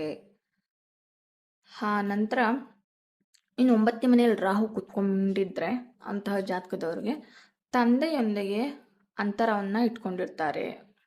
ತಂದೆಗೂ ಹಾಗೂ ಇವರಿಗೆ ಆಗೋದೇ ಇಲ್ಲ. ವಿನಾಕಾರಣ ಜಗಳ ಆಡ್ತಿರ್ತಾರೆ ಮನೆಯಲ್ಲಿ ಎಲ್ಲ ನೆಮ್ಮದಿಯಾಗಿರ್ತಾರೆ. ಆದರೆ ಇವ್ರು ಮಾತ್ರ ತಂದೆ ಆಗಿರ್ಬೋದು ಅಥವಾ ಉದಾಹರಣೆಗೆ ಮಗನ ಜಾತಕದಲ್ಲಿ ಏನಾದರೂ 9ನೇ ಮನೆಯಲ್ಲಿ ರಾಹು ಕುತ್ಕೊಂಡಿದ್ರೆ ಅಥವಾ ಮಗಳ ಜಾತಕದಲ್ಲಿ 9ನೇ ಮನೆಯಲ್ಲಿ ರಾಹು ಕುತ್ಕೊಂಡಿದ್ರೆ ತಂದೆಗೂ ಇವ್ರಿಗೂ ಜಗಳ ಆಗ್ತಾನೆ ಇರುತ್ತೆ. ಇವರಿಂದಾಗಿ ಮನೆಯಲ್ಲೂ ಸಹ ಒಂದು ನೆಮ್ಮದಿ ಅಂತಕ್ಕಂಥದ್ದು ಹಾಳಾಗುತ್ತೆ. ಮಗ ಮಾಡೋ ತಪ್ಪುಗಳು ತಂದೆಗೆ ಇಷ್ಟ ಆಗಲ್ಲ ಅಥವಾ ತಂದೆ ಮಾಡೋ ಅಂಥ ಕೆಲಸಗಳು ಮಗನಿಗೆ ಅಥವಾ ಮಗಳಿಗೆ ಇಷ್ಟ ಆಗೋಲ್ಲ. ಆ ರೀತಿಯಾಗಿ ತಂದೆಯೊಂದಿಗೆ ಇವರು ಅಂತರವನ್ನು ಮಾಡ್ಕೊಂಡಿರ್ತಾರೆ. ನಂತರ ವಿದೇಶ ಭಾಗ್ಯ ಅಂತಕ್ಕಂಥದ್ದು ಸಹ ಇವರಿಗೆ ಸಿಗುತ್ತೆ. ಗುರು ಭಕ್ತಿ ಹಾಗೆ ದೇವರಲ್ಲಿ ಭಕ್ತಿ ಅಂತಕ್ಕಂಥದ್ದು ಇವರಿಗೆ ಕಡಿಮೆ ಇರುತ್ತೆ. ಇನ್ನು ಆಸ್ತಿಗೆ ಒಂದಷ್ಟು ಆಸ್ತಿ ವಿಷಯಗಳಿಗೆ ಅಂತ ಬಂದಾಗ ಒಂದಷ್ಟು ಪರಿವರ್ತನೆ ಅಂತಕ್ಕಂಥದ್ದು ರಾಹು ಮಾಡಿಕೊಡ್ತಾನೆ ನಿಮಗೆ. ಇನ್ನು 9ನೇ ಮನೆಯಲ್ಲಿ ಅಥವಾ ನವಮ ಸ್ಥಾನದಲ್ಲಿ ನಿಮಗೆ ರಾಹು ಕೂತ್ಕೊಂಡಾಗ ಪರಿಹಾರ ಏನಪ್ಪ ಅಂತಂದರೆ ಗುರು ಸೇವೆಯನ್ನು ಮಾಡುವಂಥದ್ದು. ಸಾಯಿಬಾಬಾ ಆಗಿರ್ಬೋದು, ರಾಘವೇಂದ್ರ ಸ್ವಾಮಿ ಇವರುಗಳಿಗೆ ದರ್ಶನ ಮಾಡಿಕೊಂಡು ಅರ್ಚನೆ ಮಾಡಿಸ್ಕೊಳ್ಳುವಂಥದ್ದು ಮತ್ತು ಗುರು ಸೇವೆ ಅಂತಕ್ಕಂಥದ್ದು ಮಾಡ್ತಾ ಬರೋದ್ರಿಂದ ಇನ್ನಷ್ಟು ನಿಮಗೆ ಭಾಗ್ಯ ಅಂತಕ್ಕಂಥದ್ದು ವೃದ್ಧಿಯಾಗುತ್ತೆ. ಇನ್ನು ದೇವರನ್ನು ನಂಬಬೇಕು, ದೇವರ ಸೇವೆ ಮಾಡುವಂಥದ್ದು, ದೇವಾಲಯದಲ್ಲಿ ದೀಪ ಸೇವೆಗಳನ್ನು ಕೊಡುವಂಥದ್ದು ಸಹ ನಿಮಗೆ ಒಳ್ಳೆಯದಾಗುತ್ತೆ. ಆದಷ್ಟು ಧರ್ಮ ಕಾರ್ಯಗಳಲ್ಲೂ ಅಥವಾ ದೇವರನ್ನು ನಂಬಿ ಜೀವನ ನಡೆಸೋದು ಖಂಡಿತ ಒಳ್ಳೆಯದು ಅಂತ ಹೇಳ್ತಾ ಶುಭವಾಗಲಿ. ನಂತರ ದಶಮ ಸ್ಥಾನದಲ್ಲಿ ರಾಹು ಸ್ಥಿತನಾಗಿದ್ದರೆ ಫಲಗಳೇನು ಅನ್ನೋದನ್ನು ತಿಳಿಯೋಣ. ನೋಡಿ, ಜ್ಯೋತಿಷ್ಯದಲ್ಲಿ 10ನೇ ಮನೆಯನ್ನು ನಾವು ಕರ್ಮಸ್ಥಾನ ಅಂತೇಳಿ ಕರ್ತೀವಿ. ಉದ್ಯೋಗ, ಪ್ರತಿಷ್ಠೆ, ವೃತ್ತಿ ಇದಕ್ಕೆ ಸಂಬಂಧಪಟ್ಟ ವಿಷಯಗಳನ್ನು ನಾವು 10ನೇ ಮನೆಯಿಂದ ತಿಳ್ಕೊಬಹುದು. ನೋಡಿ, ಯಾರಿಗೆಲ್ಲ 10ನೇ ಮನೆಯಲ್ಲಿ ರಾಹು ಸ್ಥಿತನಾಗಿದ್ರೆ ಅಂತಹ ವ್ಯಕ್ತಿಗಳಿಗೆ ಏನಪ್ಪಾ ಅಂತಂದ್ರೆ, ನೋಡಿ, ಅವರು ಡಾಕ್ಟರೇಟ್ ಮಾಡಿರ್ತಾರೆ ಅಥವಾ MBBS ಮಾಡಿರ್ತಾರೆ. ಆದರೆ ಅವ್ರು 10ನೇ ಮನೆಯಲ್ಲಿ ರಾಹು ಕೂತ್ಕೊಂಡಾಗ ಎಷ್ಟೇ ಹೈಯರ್ ಎಜುಕೇಶನ್ ಮಾಡಿದ್ರೂ ಸಹ ಒಳ್ಳೆ ಉದ್ಯೋಗ ಅಂತಕ್ಕಂಥದ್ದು ಖಂಡಿತ ಸಿಗಲ್ಲ. ಉದ್ಯೋಗದಲ್ಲಿ 200% ಕೂಡ ತೊಂದರೆ ಇದ್ದೇ ಇರುತ್ತೆ. ಎಷ್ಟೋ ಜನ ನೋಡಿರ್ಬೋದು, ನಿಮ್ಮ ಫ್ರೆಂಡ್ಸ್ ಅಥವಾ ನಿಮ್ಮ ರಿಲೇಟಿವ್ಸ್ ಯಾರೇ ಆಗಿದ್ರು ಸಹ 10ನೇ ಮನೆಯಲ್ಲಿ ರಾಹು ಇದ್ದರೆ ಖಂಡಿತ ಅವರು ಡಾಕ್ಟರೇಟ್ MBBS ಮಾಡಿದ್ದಾರೆ, LLB ಮಾಡಿದ್ದಾರೆ, ಆದರೆ ಎಷ್ಟೋ ಜನ ಉದ್ಯೋಗ ಇಲ್ಲದೆ ಮನೆಯಲ್ಲಿರ್ತಾರೆ. ಅಂದರೆ ಅವ್ರಿಗೆಲ್ಲ 10ನೇ ಮನೆ ರಾಹು ಅಷ್ಟು ಕಾಟ ಕೊಡ್ತಾ ಇರುತ್ತೆ. ಉದ್ಯೋಗದಲ್ಲಿ ಖಂಡಿತ ನಿಮಗೆ ಒಂದು ಜಯ ಅಂತಕ್ಕಂಥದ್ದು ಸಿಗಲ್ಲ, ಯಶಸ್ಸು ಅಂತಕ್ಕಂಥದ್ದು ಸಿಗಲ್ಲ. ಹಾಗಾಗಿ ನೀವು ಆದಷ್ಟು ಯಾರಿಗೆಲ್ಲ 10ನೇ ಮನೆಯಲ್ಲಿ ರಾಹು ಇರ್ತಾನೆ ಅವರಿಗೆಲ್ಲ ಒಂದು ಹೇಳೋವಂಥ ಕಿವಿ ಮಾತೇನಪ್ಪ ಅಂತಂದರೆ, ಆದಷ್ಟು ನೀವು 10ನೇ ಮನೆಯಲ್ಲಿ ರಾಹು ಸ್ಥಿತನಾಗಿದ್ದರೆ ಒಂದು ಸ್ವಂತ ಉದ್ಯೋಗ ಅಂಥದ್ದು ಮಾಡ್ಕೊಳ್ಳಿ. ಪ್ರೈವೇಟಲ್ಲಿ ವರ್ಕ್ ಮಾಡ್ತೀನಿ ಅಥವಾ ಪ್ರೈವೇಟ್ ಕಂಪ್ನಿಗಳಲ್ಲಿ ವರ್ಕ್ ಮಾಡ್ತೀನಿ ಅಂತಂದರೆ ಖಂಡಿತ ನೀವು ತುಂಬ ಅಂದರೆ ತುಂಬ ಕಷ್ಟ ರಾಹು ಕೊಡ್ತಾನೆ ನಿಮಗೆ. ನೀವು ಅಂದ್ಕೊಂಡಿರೋದಿಲ್ಲ ಯಾವತ್ತೂ ಕೂಡ. ಅಷ್ಟು ನವಗ್ರಹಗಳ ಪಾತ್ರ ಜೀವನದಲ್ಲಿ ತುಂಬ ಪ್ರತಿನಿತ್ಯ ನಡೀತಾ ಇರುತ್ತೆ ನಮಗೆ. ಅಷ್ಟು ಕೆಲವೊಂದು ಗ್ರಹಗಳು ಅಶುಭ ಸ್ಥಾನದಲ್ಲಿದ್ದಾಗ ನಮಗೆ ಒಂದು ಇಮ್ಯಾಜಿನೇಷನ್ ಇರಲ್ಲ, ಒಂದು ಪ್ಲ್ಯಾನ್ ಇರೋದಿಲ್ಲ, ಅಷ್ಟೊಂದು ಸಾಕಷ್ಟು ಸಂಕಷ್ಟಗಳು ಸಡನ್ಲಿ ಬಂದ್ಬಿಡುತ್ತೆ. ಹಾಗಾಗಿ 10ನೇ ಮನೆಯಲ್ಲಿ ರಾಹು ಸ್ಥಿತನಾಗಿದ್ದಾಗ ತುಂಬ ಜಾಗರೂಕರಾಗಿರಬೇಕು. ಆದಷ್ಟು ನೀವು ಸ್ವಂತ ಉದ್ಯೋಗ ಮಾಡ್ಕೊಳ್ಳಿ. ಕಷ್ಟ ಆದರೂ ಪರವಾಗಿಲ್ಲ, ನಾನು ಹೇಳ್ತಕ್ಕಂಥದ್ದು ಸ್ವಂತ ಉದ್ಯೋಗ ಮಾಡ್ಕೊಳ್ಳಿ. ಪುಟ್ಟ ಬಿಸ್ನೆಸ್ ಇರಲಿ ಅಥವಾ ಪುಟ್ಟದಾಗೆ ಇರಲಿ, ಒಂದು ಬಿಸ್ನೆಸ್ಸು ನಿಮ್ಮ ಬಿಸ್ನೆಸ್ಸು ದೇವರನ್ನು ನಂಬಿ ಒಳ್ಳೆ ಪೂಜೆಗಳು, ಸರಿಯಾದ ಪೂಜೆ ಮಾಡಿಕೊಂಡು ದೇವರನ್ನು ನಂಬಿಕೊಂಡು ಒಂದು ಪುಟ್ಟದಾಗಿ ನೀವು ಬಿಸ್ನೆಸ್ಸನ್ನು ಸ್ಟಾರ್ಟ್ ಮಾಡ್ಕೊಳ್ಳಿ. ದೊಡ್ಡದಾಗೇ ಬೇಕು, ತುಂಬ ಲಕ್ಷ ದುಡ್ಡು ಬೇಕು, ಕೋಟಿಗಟ್ಟಲೆ ದುಡ್ಡು ಬೇಕು ಒಂದು ಬಿಸ್ನೆಸ್ಗೆ ಅಂತ ಅಂದ್ಕೊಂಡ್ರೆ ನೀವು ಪ್ರೈವೇಟ್ ಜಾಬ್ಗೆ ವೆಯ್ಟ್ ಮಾಡ್ತಾ ಇದ್ರೆ ಖಂಡಿತ ಉದ್ಯೋಗದಲ್ಲಿ ಯಶಸ್ಸು ಅಂತಕ್ಕಂಥದ್ದು ಸಿಗೋದಿಲ್ಲ. ಉದ್ಯೋಗದಲ್ಲಿ ನಿಮಗೆ ವೃತ್ತಿಯಲ್ಲಿ ಕೆಲಸದಲ್ಲಿ ಸಫಲತೆ ಅಂತಕ್ಕಂಥದ್ದು ಸಿಗೋದಿಲ್ಲ. ನಂತರ ಇನ್ನು 10ನೇ ಮನೆ ರಾಹು ಸ್ಥಿತನಾಗಿದ್ದಾಗ ಒಂದೇ ಬಿಸ್ನೆಸ್ ಮೇಲೂ ಕೂಡ ಡಿಪೆಂಡ್ ಆಗಬೇಡಿ. ಜೀವನದಲ್ಲಿ ಸಕ್ಸಸ್ ಆಗಬೇಕು, ಯಶಸ್ಸನ್ನು ಕಾಣಬೇಕು ಅಂತಂದರೆ ಯಾವುದೇ ಆಗಿರಲಿ 10ನೇ ಮನೆಯಲ್ಲಿ ರಾಹು ಸ್ಥಿತನಾಗಿದ್ದರೆ ಡಬಲ್ ಬಿಸ್ನೆಸ್ಸನ್ನು ಮಾಡ್ಕೊಳ್ಳಿ. ಉದಾಹರಣೆಗೆ ಟ್ರೆಂಡಿಂಗಲ್ಲಿರೋದು ನಿಮ್ಮ ಇಷ್ಟ, ನಿಮಗೇನು ಅನುಕೂಲ ಇರುತ್ತೆ ಅದನ್ನು ನೀವು ಮಾಡ್ಕೊಳ್ಳಿ. ಒಂದು ಬಟ್ಟೆ ಅಥವಾ ವಸ್ತ್ರದ ಬಟ್ಟೆ ಶಾಪ್ ಇಟ್ಟಿದ್ರೆ ಇನ್ನೊಂದು ಕಡೆ ಇನ್ನೊಂದು ಸೈಡ್ ಬಿಸ್ನೆಸ್ ಆಗಿ ಏನಾದರೂ ಒಂದು ಫೈನಾನ್ಸ್ ಬಿಡೋವಂಥದ್ದು, ಚೀಟಿ ವ್ಯವಹಾರ ಅಥವಾ ಬ್ಯಾಂಕಲ್ಲಿ ದುಡ್ಡು ಹಾಕಿರೋದು, ಏನೋ ಒಂದು ಇನ್ನೊಂದು ಸೈಡ್ ಬಿಸ್ನೆಸ್ ಅಂತ ಇನ್ನೊಂದು ಏನಾದರೂ ಒಂದು ಮಾಡಿ. ಒಂದರ ಮೇಲೆ 10ನೇ ಮೇಲೆ ರಾಹು ಇದ್ದಾಗ ನೀವು ಒಂದೇ ಬಿಸ್ನೆಸ್ ಅಥವಾ ಒಂದೇ ಉದ್ಯೋಗ ಮಾಡ್ತಾಯಿದ್ರೆ ಖಂಡಿತ ಅದು ಸಮಸ್ಯೆ ಆಗುತ್ತೆ. ಇನ್ನು ಪ್ರೈವೇಟ್ ಜಾಬ್ಸ್ ಅಂತೂ ಸೆಟ್ ಆಗೋದೇ ಇಲ್ಲ ಇವರಿಗೆ. ಹಾಗಾಗಿ ಆದಷ್ಟು ಸ್ವಂತ ಉದ್ಯೋಗ ಮಾಡಿಕೊಳ್ಳಿ ಅಂತಾನೆ ನಾನು ಹೇಳ್ತೀನಿ. ಇನ್ನು ಇವರಿಗೆ ಅಚಾನಕ್ಕಾಗಿ ಕೀರ್ತಿ ಬರುವಂಥದ್ದು ಪ್ರಾಪ್ತಿಯಾಗುತ್ತೆ. ಆದರೆ ಇವರ ಜೀವನದಲ್ಲಿ ಯಾವಾಗಲೂ ವಿವಾದಕ್ಕೆ ಒಳಗಾಗ್ತಾನೆ ಇರ್ತಾರೆ. ಇವ್ರದ್ದೇನೂ ತಪ್ಪಿರೋದಿಲ್ಲ. ಬೇರೆ ಯಾರೋ ಒಬ್ಬರು ಇಂದ ಬೇರೆಯವರ ಸಂಕಷ್ಟಗಳಿಂದ ಇವರು ಮಧ್ಯದಲ್ಲಿ ಸಿಗಾಕೊಳ್ತಾರೆ. ಇವರ ಮೇಲೆ ವಿನಾಕಾರಣ ವಾದ ಬರ್ತಾನೆ ಇರುತ್ತೆ. ವಿವಾದಗಳು ಹೆಚ್ಚಾಗಿ ಇವ್ರ ಮೇಲೆ ಇವ್ರ ಹೆಸರು ಹಾಳಾಗುವಂಥ ಸನ್ನಿವೇಶಗಳು ನೀವು ಜೀವನದಲ್ಲಿ ಕಾಣ್ತಾನೆ ಇರ್ತೀರ. ಇನ್ನು 10ನೇ ಮನೆ ವೃತ್ತಿಗೆ ಸಂಬಂಧಪಟ್ಟಿರೋದ್ರಿಂದ ವೃತ್ತಿಯಲ್ಲಿ ಒಂದಷ್ಟು ಇರ್ತಕ್ಕಂಥ ಸಮಸ್ಯೆಗಳನ್ನು ಬಗೆಹರಿಸ್ಕೊಳ್ಳೋದ್ರಿಂದ ನಿಮಗೆ ಒಂದಷ್ಟು ರಾಹುವಿನಿಂದ ಒಳ್ಳೆಯ ಫಲಗಳನ್ನು ನೀವು ಕಾಣಬಹುದು. ಇನ್ನು ಇವರಿಗೆ ಆಗಲೇ ಹೇಳಿದಂತೆ ಪರಿಹಾರ, ಪ್ರೈವೇಟ್ ಜಾಬ್ಸ್ ಹೋಗಬೇಡಿ. ಆದಷ್ಟು ಒಂದು ಪುಟ್ಟದಾಗಿದ್ರೂ ಸಹ ಒಂದು ಸ್ವಂತ ಉದ್ಯೋಗ ಮಾಡ್ಕೊಳ್ಳಿ. ಬೇರೆಯವ್ರ ಅಂಡರಲ್ಲಿ ಕೆಲಸ ಮಾಡೋದು ಬಹಳನೇ ದುಃಖ ಹಾಗೂ ಕಷ್ಟಗಳನ್ನು ಕೊಡ್ತಾರೆ. ಎಸ್ಪೆಷಲಿ ನೀವು 10ನೇ ಮನೆಯಲ್ಲಿ ರಾಹು ಸ್ಥಿತನಾಗಿದ್ದಾಗ ನೀವು ಬೇರೆಯವ್ರ ಅಂಡರಲ್ಲಿ ಕೆಲಸ ಮಾಡ್ತೀರ ಅಂದರೆ ಸಾಕಷ್ಟು ಗೊಂದಲ, ಸಾಕಷ್ಟು ಹಿಂಸೆ ಅಂತಕ್ಕಂಥದ್ದು ಕೊಡ್ತಾರೆ. ಹಾಗಾಗಿ ರಾಹುವಿಗೆ ತಪ್ಪದೆ ಬೀಜ ಮಂತ್ರಗಳು, ಸುಬ್ರಹ್ಮಣ್ಯನ ಆರಾಧನೆ ಮಾಡುವಂಥದ್ದು, ಹಾಗೆ ಅನುಕೂಲ ಇದ್ದಾಗಲೂ ಅಥವಾ ವರ್ಷಕ್ಕೊಮ್ಮೆ ಆದ್ರೂ ಸುಬ್ರಹ್ಮಣ್ಯನ ದರ್ಶನ ಮಾಡ್ಕೊಂಬರೋದು, ಕುಕ್ಕೆ ಅಥವಾ ಘಾಟಿ ಸುಬ್ರಹ್ಮಣ್ಯ, ಕಾಳಹಸ್ತಿ ಕ್ಷೇತ್ರ ದರ್ಶನ ಮಾಡ್ಕೊಳ್ಳುವಂಥದ್ದು ನಿಮಗೆ ಸಾಕಷ್ಟು ಒಳ್ಳೆ ಫಲಗಳನ್ನು ಕೊಡುತ್ತೆ. ನಂತರ ಹಿರಿಯರಿಗೆ ಆದಷ್ಟು ಗೌರವ ಕೊಡಿ. 10ನೇ ಮನೆಯಲ್ಲಿ ರಾಹು ಇದ್ದಾಗ ಹಿರಿಯರಿಗೆ ಆದಷ್ಟು ಗೌರವ ಕೊಡಿ. ನಿಮ್ಮ ತಂದೆ ತಾಯಿಯ ಆಶೀರ್ವಾದ ಪ್ರತಿನಿತ್ಯ ತಗೊಳ್ತಾ ಬನ್ನಿ. ಹಾಗೆ ಶನಿ ಮತ್ತು ರಾಹು ಶಾಂತಿ. ಶನಿ ಯಾಕಪ್ಪ ಅಂತಂದರೆ ಕರ್ಮಕಾರಕ ಅವನು.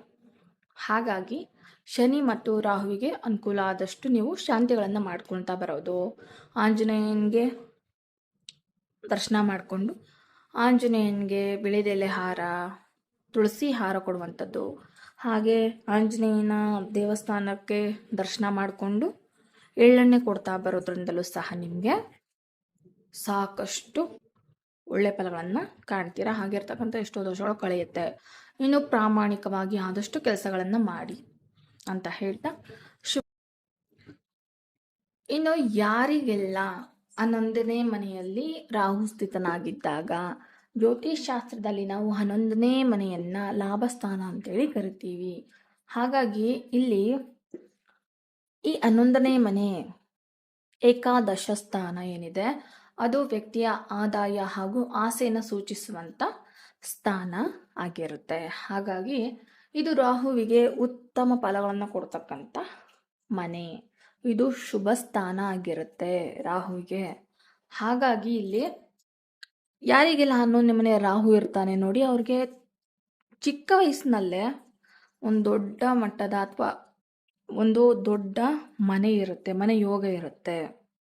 ಮತ್ತು 11ನೇ ಮನೇಲಿ ರಾಹು ಇದ್ದಾಗ ನೀವೇನು ಮನೆ ಈ ರೀತಿಯಾಗಿ ಕಟ್ಟಬೇಕು, ಈ ಥರ ಈ ಡಿಸೈನಲ್ಲಿ ಕಟ್ಟಿಸ್ಬೇಕು ಅಂತ ಏನಾದರೂ ಆಸೆಗಳು ಇಟ್ಕೊಂಡಿದ್ರೆ ಅದು ಸಹ ನಿಮಗೆ ಬಹಳ ಚಿಕ್ಕ ಏಜ್ಗೆ ರಾಹು ನಿಮ್ಮ ಇಚ್ಛೆಯನ್ನು ಪೂರ್ಣ ಮಾಡಿ ಕೊಡ್ತಾನೆ. ಇನ್ನು ಲಾಭಸ್ಥಾನದಲ್ಲಿ ರಾಹು ಇರೋದು, 11ನೇ ಮನೆಯಲ್ಲಿ ರಾಹು ಇದ್ದಾಗ ಅಪಾರವಾದಂಥ ಲಾಭ ಬರ್ತಾ ಇರುತ್ತೆ. ಎಲ್ಲೋ ಒಂದು ಕೆಲಸಕ್ಕೆ ಇನ್ವೆಸ್ಟ್ ಮಾಡಿರ್ತೀರಾ, ಗೊತ್ತೇ ಇರಲ್ಲ, ಅಚಾನಕ್ಕಾಗಿ ಹಾಗೂ ಅಪಾರವಾದಂಥ ಲಾಭವನ್ನು ತಂದು ಕೊಡ್ತಾನೆ.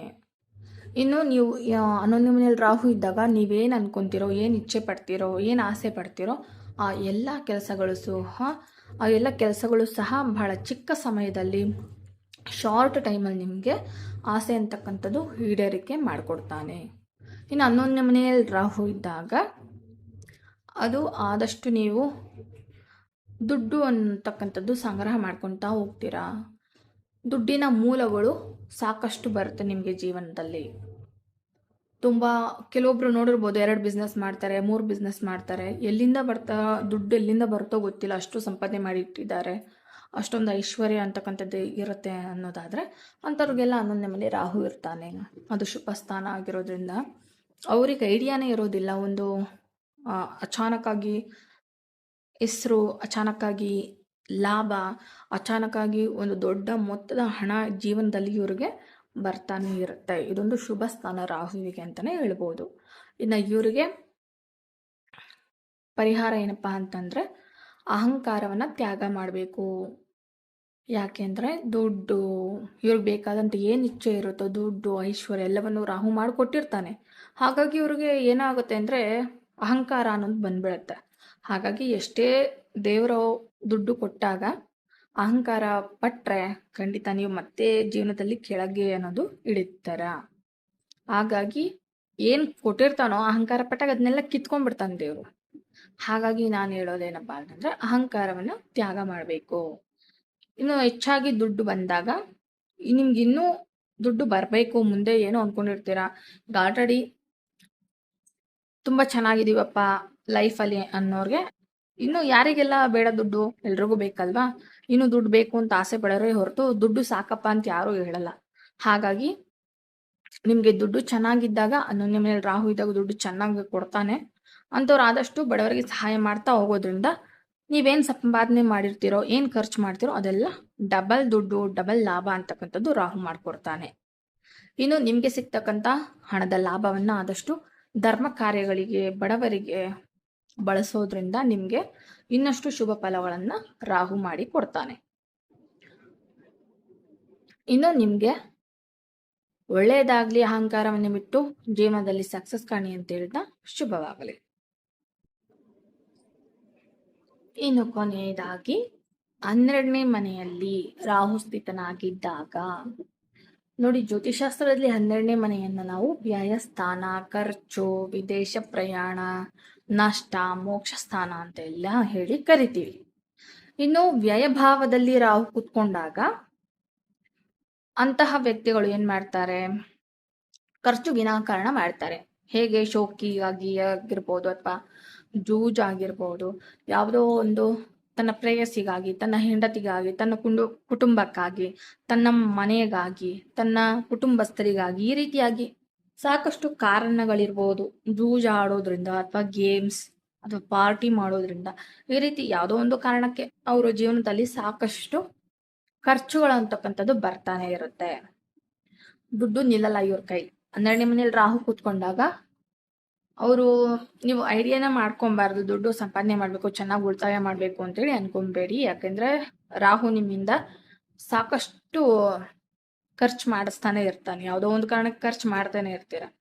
ಹಾಗಾಗಿ ಆದಷ್ಟು ಕಡಿಮೆ ಮಾಡಿಕೊಂಡು ಉಳಿತಾಯ ಮಾಡೋದಕ್ಕೆ ಪ್ರಯತ್ನ ಪಡಿ ಅಂತ ಹೇಳ್ತಾ, ಇನ್ನು 12ನೇ ಮನೇಲಿ ರಾಹು ಸ್ಥಿತನಾಗಿದ್ದಾಗ ಏನ್ ಅನ್ಕೊಂಡಿರ್ತಾರ, ಮನೆ ಕಟ್ಟಬೇಕು, ಈ ರೀತಿಯಾಗಿ ಕಟ್ಟಬೇಕು, ಇಷ್ಟು ಮನೆಗಳನ್ನ ಕಟ್ಟಬೇಕು ಅಂತ ಏನಾರು ಆಸೆ ಕಟ್ಕೊಂಡಿದ್ರೆ ಖಂಡಿತ ಅದನ್ನ ರಾಹು ನನಸು ಮಾಡಿ ಕೊಡ್ತಾನೆ. ಇನ್ನು ನೀವು ಏನ್ ಅನ್ಕೊಂತಾರೆ, ವಿದೇಶ ವಾಸ, ವಿದೇಶ ಪ್ರಯಾಣಕ್ಕೂ ಸಹ ಸಾಧ್ಯತೆ ಇರುತ್ತೆ. 12ನೇ ಮನೆಯಲ್ಲಿ ರಾಹು ಕೂತ್ಕೊಂಡಾಗ ನೀವೇನಾದರೂ ವಿದೇಶ ಪ್ರಯಾಣಕ್ಕೆ ಪ್ರಯತ್ನ ಪಡ್ತಾ ಇದ್ರೆ ಅದನ್ನು ಸಹ ನನಸನ್ನು ಮಾಡ್ಕೊಂಡು ಕೊಡ್ತಾನೆ. ನಂತರ ಆಧ್ಯಾತ್ಮಿಕವಾಗಿ ಉನ್ನತಿಯನ್ನು ಪಡಿತೀರಾ. ಆದರೆ 12ನೇ ಮನೆಯಲ್ಲಿ ರಾಹು ಇರೋದು ಅದು ನಿದ್ರಾ ಭಂಗವನ್ನು ಕೊಡ್ತಾನೆ. ನಿದ್ರಾಹೀನತೆ ಸಮಸ್ಯೆಯಿಂದ ಬಳಲಬೇಕಾಗುತ್ತೆ. ನಂತರ ಗುಪ್ತವಾಗಿ ವ್ಯಯ ಅಂತಕ್ಕಂಥದ್ದು ಈ ವ್ಯಕ್ತಿ ಮಾಡ್ತಾ ಇರ್ತಾರೆ. ಇನ್ನು ಇಷ್ಟೆಲ್ಲ ದುಷ್ಪರಿಣಾಮಗಳನ್ನು ಕಾಣುವಂಥದ್ದಾಗಿರುತ್ತೆ. ಇನ್ನು ಇವರಿಗೆ ಪರಿಹಾರ ಏನಪ್ಪ ಅಂತಂದರೆ, ಪ್ರತಿನಿತ್ಯ ನೀವು ರಾಹುವಿಗೆ ಅಥವಾ ಸುಬ್ರಹ್ಮಣ್ಯ ಅಥವಾ ದುರ್ಗ ಜಪ ಮಾಡೋದು, ಮಂತ್ರಗಳನ್ನ ಹೇಳ್ತಾ ಧ್ಯಾನವನ್ನು ಮಾಡೋದು ಸಹ ನಿಮಗೆ ಸಮಸ್ಯೆಯನ್ನು ಕಡಿಮೆ ಮಾಡುತ್ತೆ. ಇನ್ನು ಅನಾಥಾಶ್ರಮಗಳಲ್ಲಿ ಸೇವೆಯನ್ನು ಸಲ್ಲಿಸುವಂಥದ್ದಾಗಿರ್ಬೋದು, ಬಡವರ ಸೇವೆ ಮಾಡುವಂಥದ್ದು, ದಾನಗಳನ್ನು ನೀಡುವಂಥದ್ದು ಸಹ ರಾಹುವಿನ ದುಷ್ಪರಿಣಾಮಗಳನ್ನು ಕಡಿಮೆ ಮಾಡುತ್ತೆ. ಇನ್ನು ಆಗಲೇ ತಿಳಿಸಿದಂತೆ ಖರ್ಚನ್ನು ಯಾವಾಗಲೂ ನಿಯಂತ್ರಣವನ್ನು ಇಟ್ಕೊಳ್ಬೇಕು. ಇಷ್ಟು ನಿಮಗೆ ಪರಿಹಾರ. ದುರ್ಗಾ ಆರಾಧನೆ ಮಾಡಿಕೊಂಡು ಇನ್ನು ದುರ್ಗಾಳಿಗೆ ನಿಂಬೆಹಣ್ಣು ದೀಪ ಹಂಚುವಂಥದ್ದು ರಾಹುವಿನ ಕಾಲದಲ್ಲಿ ಇದೆಲ್ಲವೂ ಸಹ ನಿಮಗೆ ದುಷ್ಪರಿಣಾಮವನ್ನು ಕಡಿಮೆ ಮಾಡುತ್ತೆ.